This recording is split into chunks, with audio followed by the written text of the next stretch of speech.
Oi, eu sou a Andrize, do blog Sonhos Empoeirados, e dessa vez eu tô aqui para falar sobre os filmes vistos no mês de setembro.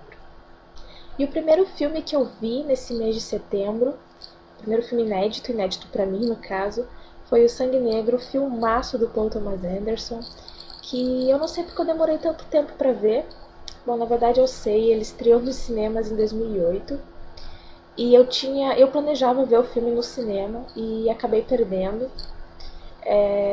E isso me deixou bastante chateada porque seria o primeiro filme do Paul Thomas Anderson que eu veria no cinema, que é um diretor que eu já admirava bastante, desde Magnolia e Embriagado de Amor. E afinal, eu veria no cinema, que é o veículo para o qual o filme foi destinado. Como eu acabei perdendo, eu fiquei um pouco chateada, fui adiando, fui protelando e só fui ver o filme no mês passado, anos depois do lançamento, em 2008, agora em setembro de 2014, que inclusive o mestre do diretor estreou no passado, já tem um trailer do Vício Inerente, que é o novo filme dele, e só agora que eu fui ver finalmente Sangue Negro.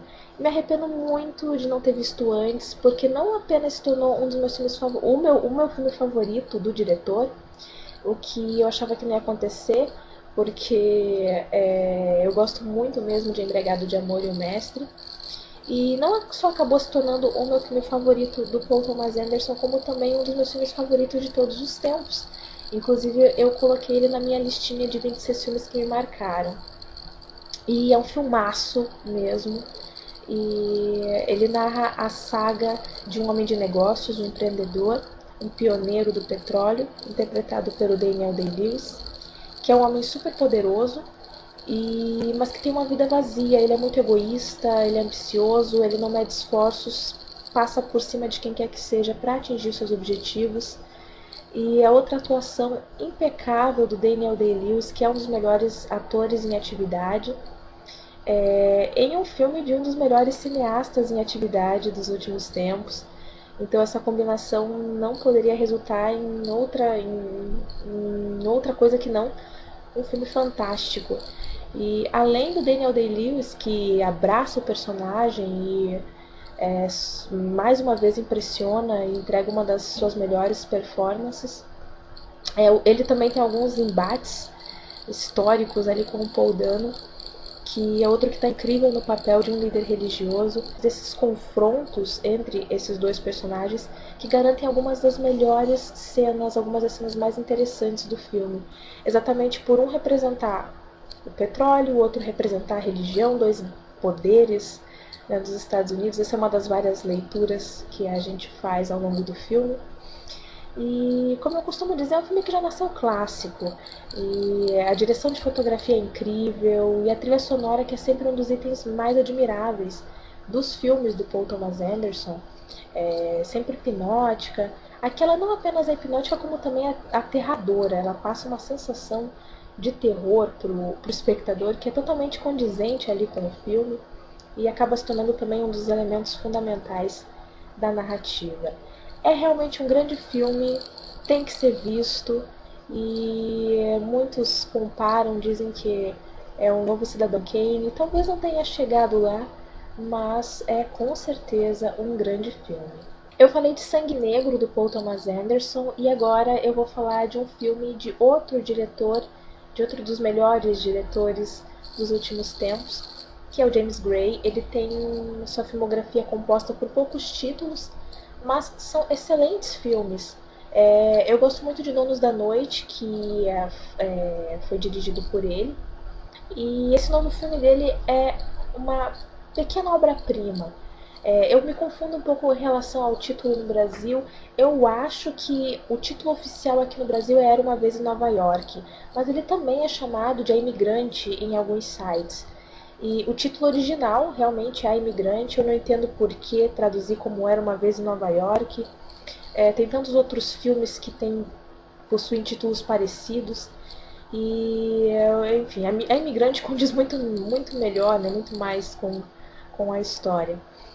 O filme é protagonizado pela Marion Cotillard, que tem aquele olhar cativante, comovente sempre, e é uma das melhores atrizes dos últimos tempos, a surgir aí nos últimos anos.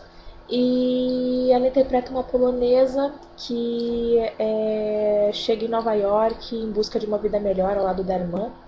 A irmã dela tá doente, elas acabam sendo separadas e a personagem da Marion Cotillard vai ser deportada, enfim, não pode permanecer nos Estados Unidos.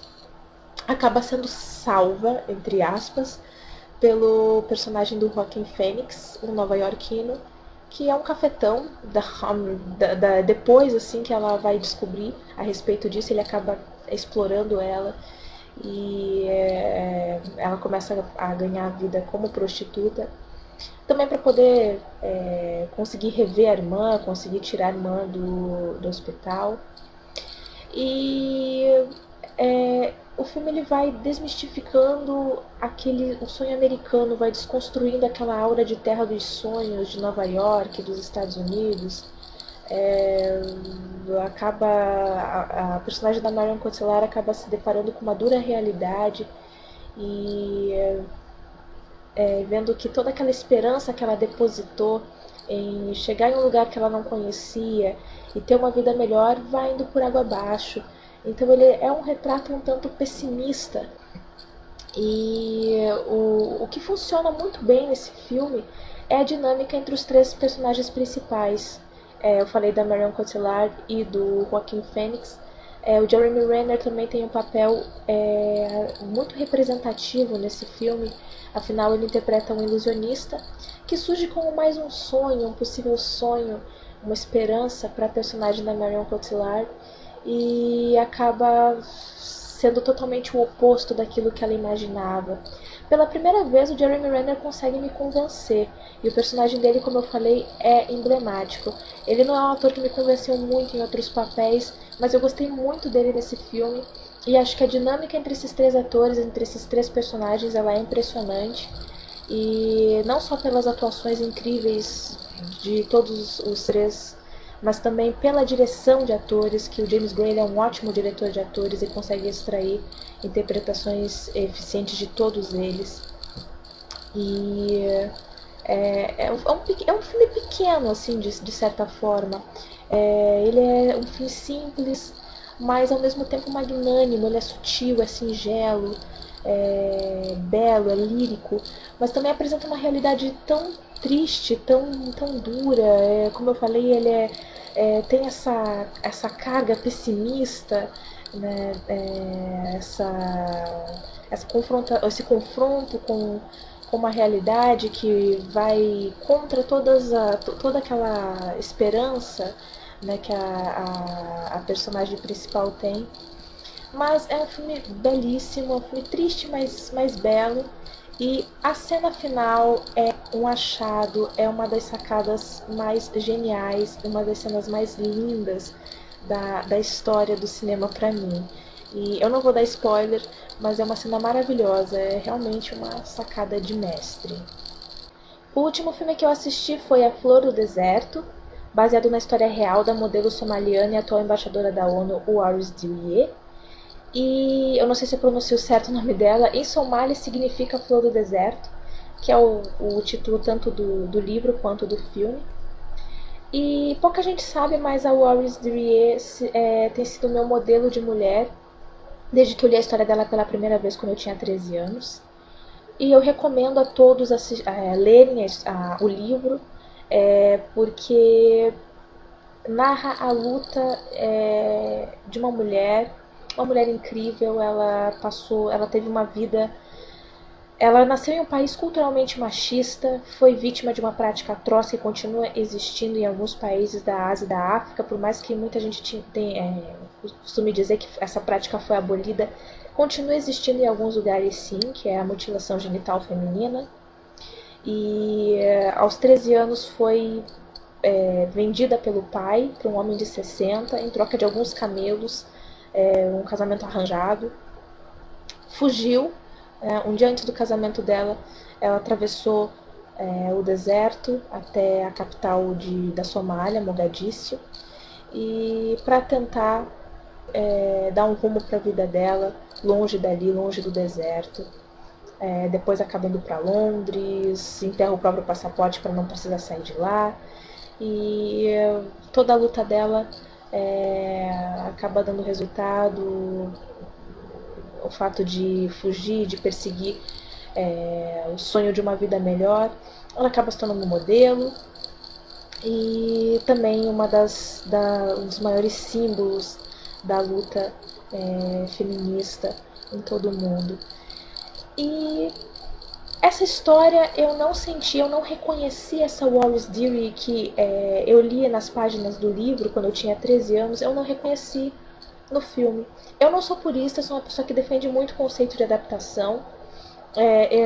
Muita gente acha que adaptar uma história em quadrinhos ou um livro para o cinema ou para uma série, ela precisa ser uma transposição literal, palavra por palavra. Eu não acho assim. Eu acho que, como o próprio nome diz, adaptação. A história deve ser contada de uma maneira diferente, em diferentes formatos, obviamente.